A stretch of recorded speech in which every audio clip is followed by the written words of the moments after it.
이 밑줄 친 단어 중에서 절반 이상을 모른다면 여러분은 확실히 노베이스가 맞습니다. 이런 상태에서는 1타 강사의 강의나 스카이 공부법, 전교 1등 공부법으로 하면 안 됩니다. 여러분은 수능 때 등급을 올려서 대학을 가는 걸 목표로 지금부터 하루에 영어를 평균 5시간은 해야 합니다. 구체적으로 그 방법을 말씀드리겠습니다. 지금 수준에선 중학교 단어부터 해야 합니다. 여러분은 그만큼 늦었으니까 중학교 단어는 일주일, 고등학교 단어까지는 한 달 안에 끝내야 합니다. 단어 공부하는 방법은 이렇게 하는 겁니다. 예를 들어 중학교 기초 900개의 단어를 일주일 안에 보려면 하루에 외워야 할 단어를 150개로 설정하고 애매하게 하는 단어는 노란색, 모르는 단어는 분홍 형광펜으로 표시해주세요. 어떻게 하루에 150개를 보냐 할 수 있지만 처음부터 완벽하게 외우지 못하는 건 당연합니다.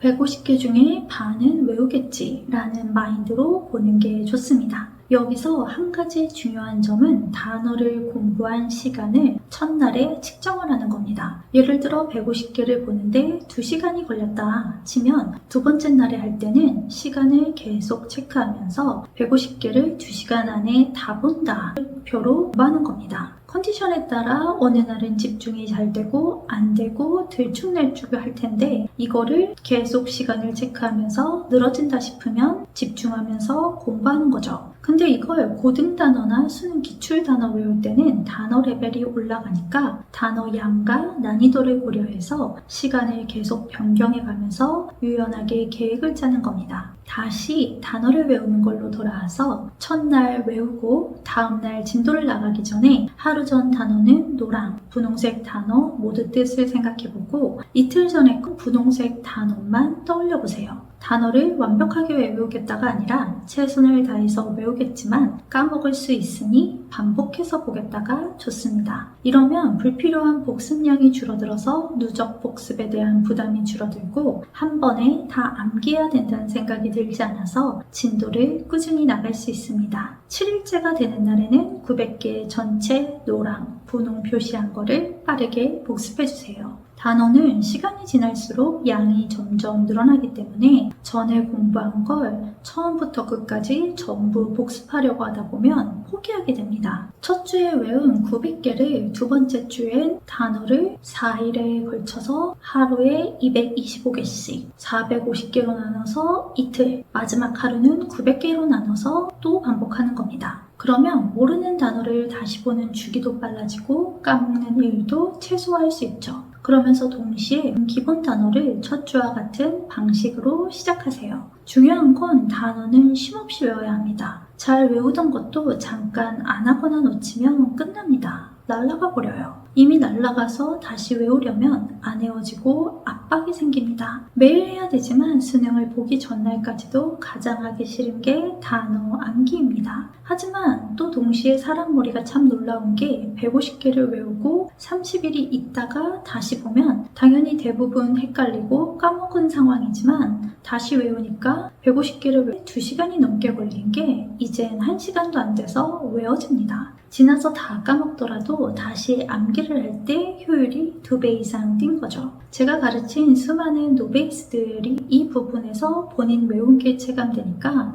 공부에 파고들면서 선순환이 되더라고요. 단어를 외울 때 주의해야 할 게 있습니다. 첫째, 노베이스들이 단어를 외울 때 특징이 한 번에 한 단어의 여러 가지 뜻을 한꺼번에 암기하려고 합니다. 예를 들어서 light, 오른이란 뜻을 우선 외우는 겁니다. 한 번에 다 외우려고 하면 다 외우지도 당연히 못하고 시간도 너무 오래 걸립니다. 한 번씩 회독할 때마다 하나씩 늘려가는 겁니다. 두 번째, 학생들이 많이 물어봤던 게 반이 언제쯤 외우냐인데 반이어도 한 번에 외우는 건 아닙니다. 기준이 되는 단어가 암기된 상태에서 반이어를 암기해주세요. 세 번째, 외운 단어를 문장 안에서 활용해야 합니다. 그런데 단어를 내 마음대로 외우는 경우가 많습니다. 예를 들어 creation, 창조라는 명사죠. 근데 이거를 창조하다 라는 동사로 그렇게 많이 외워요. 단어책에 나온 품사대로 정확하게 외워줘야 합니다. 잘못 외우는 습관이 쌓이면 문장 해석할 때 주어인지 동사인지 몰라서 어려워집니다.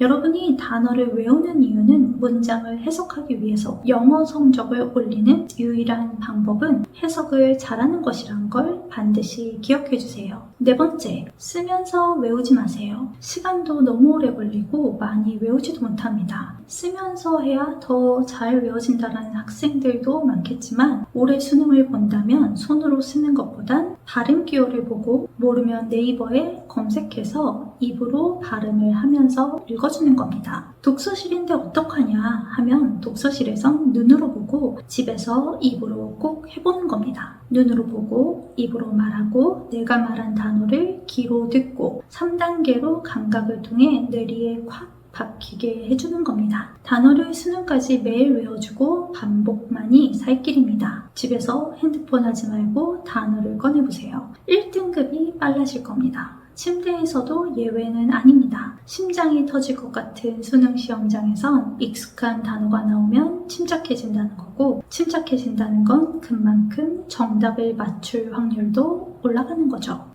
단어를 외우면서 단어는 3시간, 구문 독해는 하루에 2시간을 하는 겁니다. 구문 독해는 문장을 해석하는 구조입니다. 지금 여러분은 문법을 할 때는 아닙니다. 하루에 단어 3시간, 구문 독해는 2시간을 하면서 기본기를 2달 동안 쌓아주세요. 구문 독해는 천일문을 추천합니다. 당연히 문제도 풀어야겠죠. 하지만 노베이스면 문제 푸는 건 접어두고 우선 단어와 구문 독해 기본을 해주는 겁니다. 지루하지만 인내가 너무나 필요한 이 공부 루틴이 여러분의 1등급을 만들어줄 겁니다. 영어는 결국 언어고 수능은 제한된 시간 내에 문제를 푸는 시험이기 때문에 문제 푸는 감을 유지하는 건 정말 중요합니다. 하지만 영상이 너무 길어지니 문제를 푸는 방법은 따로 만들겠습니다. 여태까지 내가 공부가 제대로 안 되는 것 같더라도 지금부터 제대로 공부하시면 충분히 많이 할 수 있는 시기입니다. 지금 여러분은 공부하는 일정한 루틴을 만드는 게 가장 중요합니다. 포기하지 마시고 여러분의 소중한 1년을 아껴주세요. 영어 점수가 절실히 필요한 다른 영어 학생들한테도 이 영상이 전달될 수 있도록 좋아요와 구독 눌러주세요. 감사합니다.